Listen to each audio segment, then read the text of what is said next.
I think José Benítez Sánchez was quite conscious of how his world could be foreigner for mestizos. Every indigenous people that goes to the city and and and and starts talking about their rituals, it's just like another world, and it's even today. So I just imagine that at the 70s or the 50s it was completely exotic, or even people just thought kind of it was just kind of science fiction almost.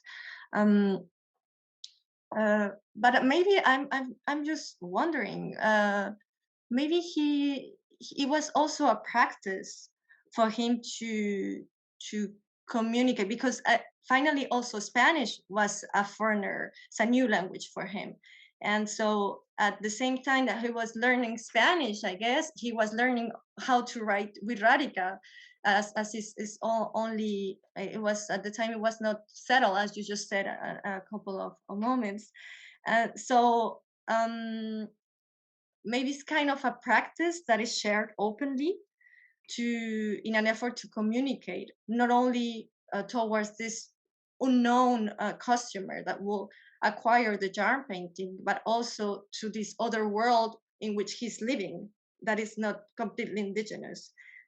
And another thing that I it makes me think of, when we think of these different spaces of knowledge, the writing space and the visual space, when we're present in rituals, in Wixárika rituals, it's just amazing uh, the importance of the singing, of the sound.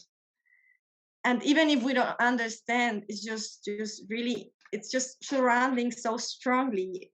um and so when we have this image in a jar painting, you don't have the sound, but when you're in the ritual, you have the sound, and these just images come to the participants.